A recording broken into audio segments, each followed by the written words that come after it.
নওগাঁর মহাদেবপুরে ৩০ বিঘা জমির সরিষা ট্রাক্টর দিয়ে চাষ করে নষ্ট করেছে প্রতিপক্ষ। এতে প্রায় ৫ লাখ টাকা ক্ষতির মুখে আশরাফুল ইসলাম ও তার ভাইয়েরা।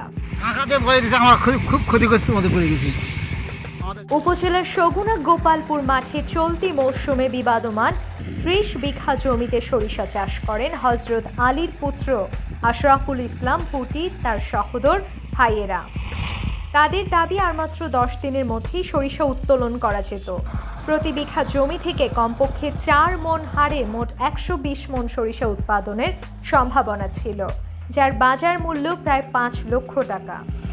আমরা এই ৩০ বিঘা জমির সরিষা কমপক্ষে ৪ থেকে ৫ লক্ষ টাকা হতো, এর আমরা দৃষ্টান্ত শাস্তি চাই। ভুক্তভোগীদের অভিযোগ, পৈতৃকভাবে পাওয়া জমিতে হঠাৎ করে মালিকানার দাবি করেন জনৈক আক্তারুজ্জামান পলাশ।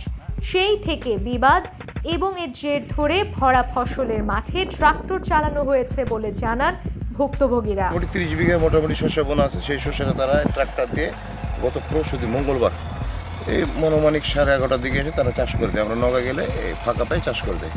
কিন্তু এই উঠতি প্রায় সরিষার ক্ষেতে ট্রাক্টর দিয়ে চাষ করে সম্পূর্ণ সরিষার গাছ মাটির সাথে মিশিয়ে দেয়া হয়েছে।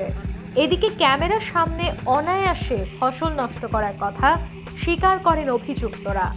তবে ফসল ভালো না হওয়ায় নিজেদের জমিতে নিজেরাই ট্রাক্টর নামিয়েছেন বলে দাবি করেন অভিযুক্ত আক্তারুজ্জামান পলাশ।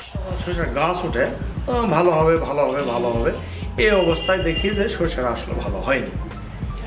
তবে তারাও দাবি করে আমরাও সরিষা বুনেছি, কিন্তু আসলে তো বৈধ আর অবৈধ বলে একটা জিনিস আছে। তারা তো জবরদখল করে এটা করেছে।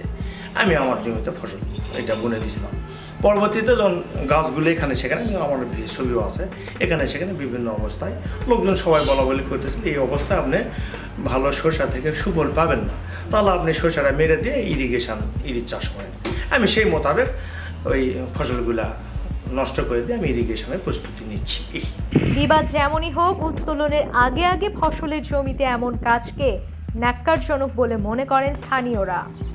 যে সরষাগুলো ফলন্ত সরষা গাছগুলো যে নষ্ট করে দেওয়া হয়েছে, এই যে ট্রাক্টর দিয়ে হাল বয়ে যে নষ্ট করে দেওয়া হয়েছে, এতেই বোঝা যাচ্ছে যে এই সরষাগুলো তারা লাগায়নি। যদি তারা লাগাতো নিজের ক্ষেত নিজে কখনোই নষ্ট করতো না।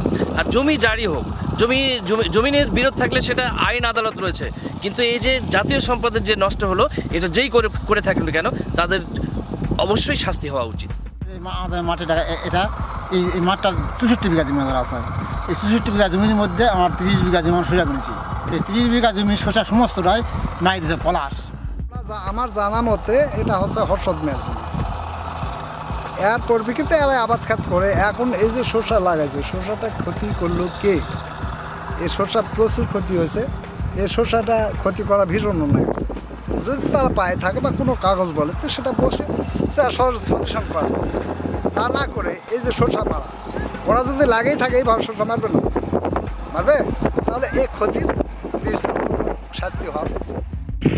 সরিষা বিনষ্টের ঘটনা সম্পর্কে অবগত আছেন জানিয়ে পরবর্তী কোনো ফলের সময় ক্ষতিপূরণের আশ্বাস দেয় স্থানীয় কৃষি বিভাগ। প্রায় 30 বিঘা জমিতে সরিষা ফসল নষ্ট করেছে এবং আমরা হিসেব করে দেখেছি 30 বিঘা জমিতে প্রায় 150 মণ সরিষা হতো এবং পার মণ যদি আমরা 5,000 টাকা করে দিই, সেখানে 7.5 লক্ষ টাকা ক্ষতি হয়েছে। এখন মানুষের সাথে শত্রুতা থাকতে পারে, কিন্তু একটি ফসলের সাথে শত্রুতা করা কখনোই ঠিক না, কারণ এটা হচ্ছে আমাদের রাষ্ট্রীয় সম্পদ এবং আমাদের এটা ন্যাশনাল প্রোডাকশনে গিয়ে এটা হিট করে আর কি। অবশ্যই এটা নীতি বিবর্জিত কাজ হয়েছে এবং আমরা আশা করছি যে তাকে ক্ষতি পুড়ে দেওয়ার জন্য আগামীতে আমাদের বিভিন্ন রকম প্রণোদনা থেকে আমরা বিভিন্ন রকম সহযোগিতা করব এবং উপজেলা প্রশাসন পাশাপাশি পুলিশের তারা যদি মামলা করে থাকে, আমরাও পুলিশকে বলবো বা পুলিশ প্রশাসনকে বলবো যে মামলাটা করে যেন তাদেরকে সহায়তা